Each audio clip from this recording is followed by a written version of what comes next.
Higher education से जुड़े छोटे या बड़े अपडेट के लिए सब्सक्राइब करें डी के गुरु ट्यूटोरियल। साथ ही किसी भी नोटिफिकेशन को पाने के लिए बेल आइकन को दबाना ना भूलें। तो चलिए शुरू करते हैं। बेसिक रिक्वायरमेंट ऑफ टीचिंग, शिक्षण की बुनियादी आवश्यकताएं। इस बार के सिलेबस में नया जोड़ा गया है बेसिक रिक्वायरमेंट ऑफ टीचिंग। क्या है इसके बारे में हम लोग यहाँ पे जानेंगे। सबसे पहले थोड़ा सा इसके बारे में जान लेते हैं कि बेसिक रिक्वायरमेंट क्या होता है, बुनियादी आवश्यकताएं क्या होते हैं। इसके बारे में हम लोग थोड़ा सा डिस्कस करेंगे बेसिक रिक्वायरमेंट के बारे में। फॉर एग्जाम्पल, मैं आपको कहता हूं कि आप अभी लिखना शुरू कीजिए, तो आपके जहन में सबसे पहला जो प्रश्न उठेगा वो ये होगा कि मुझे लिखने के लिए एक कॉपी चाहिए होगा और एक पेन चाहिए होगा। तो मतलब लिखने के लिए, राइटिंग के लिए बुनियादी आवश्यकता जो है वो होगा एक पेन और एक कॉपी। ठीक वैसे ही हम लोगों ने अपने लाइफ में अनेकों बार सुना है कि जिंदगी जीने के लिए 3 चीजें बेसिक नीड होता है, बेसिक जरूरत होता है, आधारभूत आवश्यकताएं होती है, जिसमें पहला है रोटी, दूसरा कपड़ा, तीसरा मकान। आप में से बहुत लोगों ने सुना होगा इस कहावत को। तो बेसिक रिक्वायरमेंट उसे कहते हैं जिसके बिना काम हो ही नहीं सकता, वो काम निकल ही नहीं सकता है, उसको हम लोग कहते हैं बेसिक रिक्वायरमेंट। अगर यदि बात करें हम लोग टीचिंग का बेसिक रिक्वायरमेंट का, तो जो पहला होता है वो होता है इंडिपेंडेंट वेरिएबल। अब ये वेरिएबल क्या है, कहां से आया, थोड़ा सा इसके बारे में हम लोग डिस्कस कर लेते हैं। ये वेरिएबल, अगर यदि आप में से कुछ स्टूडेंट ऐसे भी होंगे जिन्होंने पुराना सिलेबस भी पढ़ा होगा, अगर यदि आपने पुराना सिलेबस पढ़ा होगा तो वहां पे एक वर्ड था टीचिंग्स के वेरिएबल। आपने पढ़े होंगे टीचिंग्स वेरिएबल।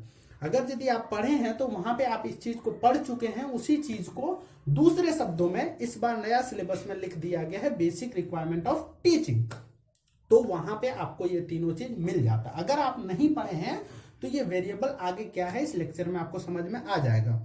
आगे चलते हैं और एक एक करके डिस्कस करते हैं कि वो कौन से बेसिक रिक्वायरमेंट है टीचिंग के। अगर पहला बात करें तो डिपेंडेबल वेरिएबल, जिसको हिंदी में कहते हैं आश्रित चर, जो स्टूडेंट होते हैं। स्टूडेंट डिपेंडेबल वेरिएबल क्यों होते हैं, इनसे ही पूरा अर्थ निकल करके आ जाता है कि स्टूडेंट जो होते हैं वो टीचर के ऊपर डिपेंडेंट होते हैं। टीचर जैसे स्टूडेंट को इंस्ट्रक्ट करते हैं, जैसे भी दिशा निर्देश देते हैं वैसे स्टूडेंट करते हैं। दैट्स वाई हम लोग बोलते हैं कि स्टूडेंट जो है वो एक डिपेंडेबल वेरिएबल है, जो टीचर के ऊपर डिपेंडेंट रहते हैं। वहीं अगर दूसरा बात करें तो दूसरा होता है इनडिपेंडेबल वेरिएबल, जिसको हिंदी में बात करें तो होता है स्वतंत्र चर।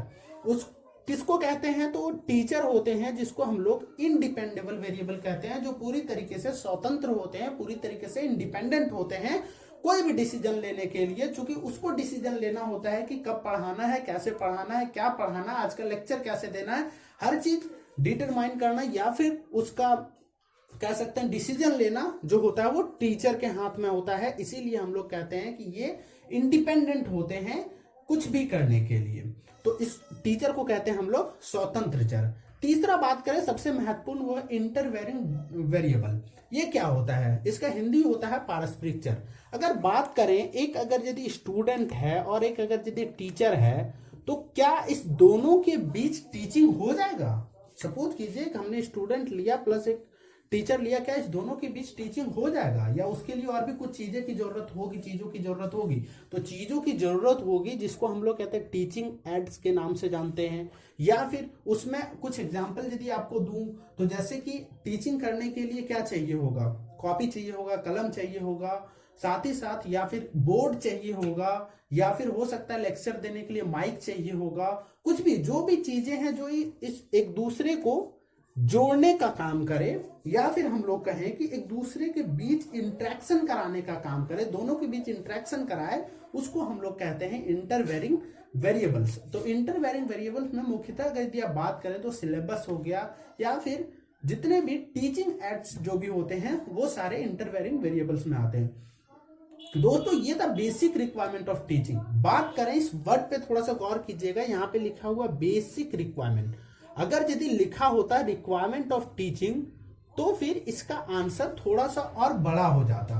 क्योंकि यहाँ पे लिखा हो बेसिक रिक्वायरमेंट। फॉर एग्जांपल आपको मैं समझाता हूँ। सपोज कीजिए अगर मैं आपको कहूँ कि रिक्वायरमेंट ऑफ लाइफ क्या है, आपका आपके जीवन में किस किस चीजों की आवश्यकता होती है, तो आप रोटी कपड़ा मकान के साथ साथ बोलेंगे मोबाइल फोन मुझे चाहिए, साथ ही साथ मुझे अच्छा अच्छा कपड़ा चाहिए, या फिर कुछ और भी जिसका जो ये होता है, जिस तरीके का जिसका मेंटलिटी होता है वो उस तरीके के चीज़ों का डिमांड करेगा कि मुझे ये चीज़ चाहिए, मुझे ये चीज़ चाहिए। वो तो हो गया कि आपके जीवन में उस चीज़ों की आवश्यकता है, लेकिन बेसिक नीड का जब बात करेंगे तो वहां पे सिर्फ आप बात करेंगे रोटी कपड़ा मकान का। तो ठीक वैसे ही अगर बात करें यहाँ पे हम लोग बेसिक नीड ऑफ टीचिंग का, तो उसका बेसिक नीड सिर्फ ये तीन है। एक स्टूडेंट होना चाहिए, एक टीचर होना चाहिए, और उस दोनों के बीच इंटरेक्शन कराने के लिए कोई भी टीचिंग एड्स होना चाहिए जिसके थ्रू वो इंटरेक्शन करे। तो ये अगर तीन चीज है तो टीचिंग कहीं पे भी पॉसिबल है, अगर ये तीन चीज है। इसके अलावे अगर यदि हम लोग बात करें रिक्वायरमेंट ऑफ टीचिंग का, तो उसमें आपको अनेक बुक में अलग अलग चीजें मिल सकती है। जहां पे आपको कुछ बुक में देखने को मिलेगा कि प्रोफेशनलिज्म होना चाहिए, सूटेबल इन्वायरमेंट होना चाहिए टीचिंग के लिए। फिर कुछ बुक में आपको मिल जाएगा टीचर स्टूडेंट रिलेशनशिप होना चाहिए, कुछ में मिल जाएगा स्टूडेंट डिसिप्लिन होना चाहिए। ऐसे अनेकों चीज मिल जाएंगे। वो सारे जो है वो रिक्वायरमेंट ऑफ टीचिंग है, नहीं कि बेसिक रिक्वायरमेंट। बेसिक रिक्वायरमेंट का जब भी बात होगा तो सिर्फ ये तीन होगा, डिपेंडेंट, इंडिपेंडेंट और इंटरवेरिंग। ये तीन चीज अगर यदि है तो कहीं भी कभी भी टीचिंग हो सकता है। तो ये था all about basic requirement of teaching.